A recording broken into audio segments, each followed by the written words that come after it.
All right, welcome to part B. So we'll keep going here. What will we do? Well, I'm going to take this and I'm going to simplify this equation. So we get -3 here is equal to 0. Now, can we think of two numbers that multiplied together are equal to -3 and added together are equal to +2? I think +3 and -1 do the job. So now if I were to solve this, I get lambda is equal to -3 and lambda sub 2 is equal to 1. So now we found our eigenvalues. So let me right here say that these are our eigenvalues. We started with a 2 by 2, so we only want 2 eigenvalues. Now let's find the eigenvectors. So to find the eigenvectors, we have to plug each of these lambdas back into this, well, actually back into that, and reconstruct this expression right here, and then solve for k. So, and I'll rewrite that expression over here. So we have a minus lambda I times k equal to the 0 vector. So this is our goal. So for lambda 1 equal 3, we're going to substitute lambda into this matrix over here. So it's going to be -4 minus lambda. Well, -4 minus -3, watch out with the signs. So let me rewrite this. -4 minus -3 is going to be -4 plus 3, which is going to be -1. 2 is going to stay the same. -5/2 is going to stay the same. And here, 2 minus -3 is going to be 2 plus 3, which is 5.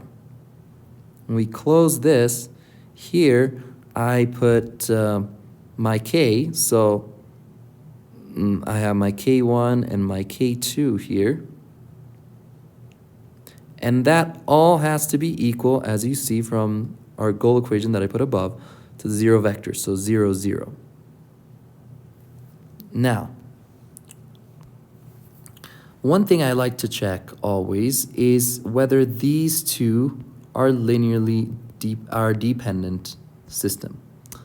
And to check is we can see if we can get to this first entry by multiplying the second row by a single number. Well, if I multiply this by 5/2, oh, it won't let me write that far. So if I multiply this by 5/2, I'm going to get, sorry, not 5/2, 2/5. I'm going to get -1 here, and here I'm going to get 2. So they are dependent equations. So that's good, because in solving the eigenvector problem, there's got to be a bunch of vectors that satisfy this condition, all on the same span with different length.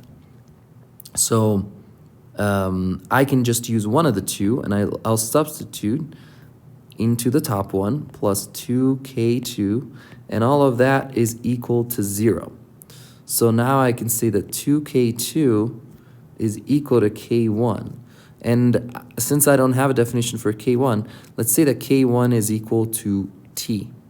Well, if k1 is equal to t, then k2 is equal to 1/2 times t.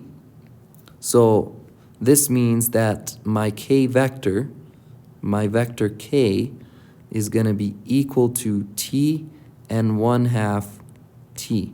But let's just say that t is 1, so let t be equal to 1, because we know that we just need the direction of the vector that is in the proper span. And so we get, actually, let's make it 2 so that we don't have fractions. So we get 2 at the top and 1 at the bottom, because 1/2 times 2 is 1. So that's our first. This is our first eigenvector. And now we need another one. So let's make a little bit of room here.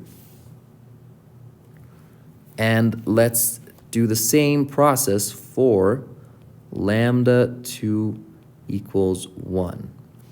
So what we're going to do is we're going to subtract 1 now. So -4 minus 1, that's going to be -5. The 2 stays the same. -5/2 minus nothing, minus 0. That's just -5/2. And 2 minus 1, that's going to be 1. Okay, so now here we're going to have our K1, K2, or I could even change letters, but I don't want to because there's other cases where we use other letters. But keep in mind that these are not the same K1 and K2 as these. And here we have the 0 vector. Okay, so now what do we do? Well, first of all, I want to check if these two rows are dependent. Well, if I multiply by 2/5, I'm going to not get the right answer, but if I multiply by 2, I'm going to get 5 at the top and 2. So I know that they are dependent, and I feel good about that because that means I'm doing the right thing. So now I have -5K1, I'll use the top row, plus 2K2, and that has to be equal to 0. So now I have a relationship, 2K2 is equal to 5K1. Or K2 is equal to 5/2 times K1. Now let's say K1 is equal to T. And that means that K2 is equal to 5/2 times T. So this is our vector. Our K2 vector with the arrow on top is going to be T over 5/2 T. Now, I let T be something that'll eliminate the fraction. That's kind of nice, not required. So in that case, our K2 becomes, because remember, we just care about the direction. We don't care about the length. So we can assign it any T. And in that case, K2 is 2 and 5. Now let's see. See, we were supposed to get 2, 5, and 2, 1, or scalar multiples of that. So now, we got a solution 1 is going to be this vector K1, which is 2, 1, multiplied by e to the eigenvalue from which this was derived, which was lambda is equal to -3 times t. That's our first solution. So let me box that.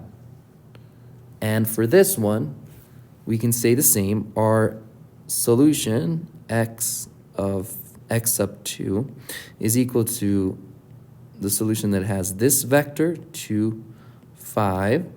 This is called the eigenvector, multiplied by e to the eigenvalue from which this was derived, which is 1 times t. So I'll just write e to the t. Now, I'm going to box this right here, and now I'm going to say the most general solution,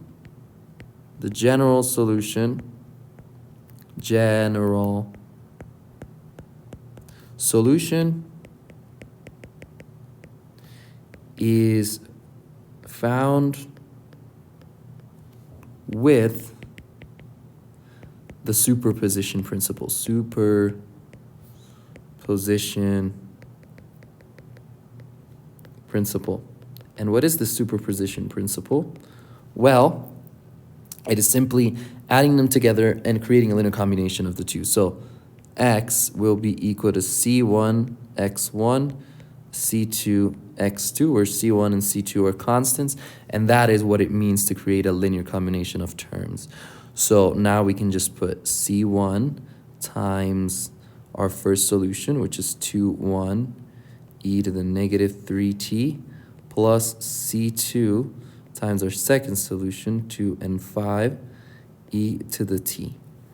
And now I can box this, and this is my general solution. Well, I hope you learned a lot. This was an interesting problem to see where everything comes from.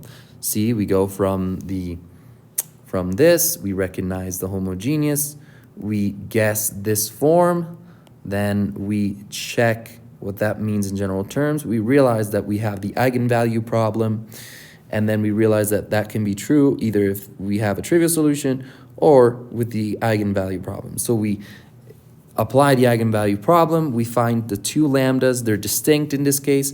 This is where your procedure might diverge based on whether they're distinct or complex or repeated.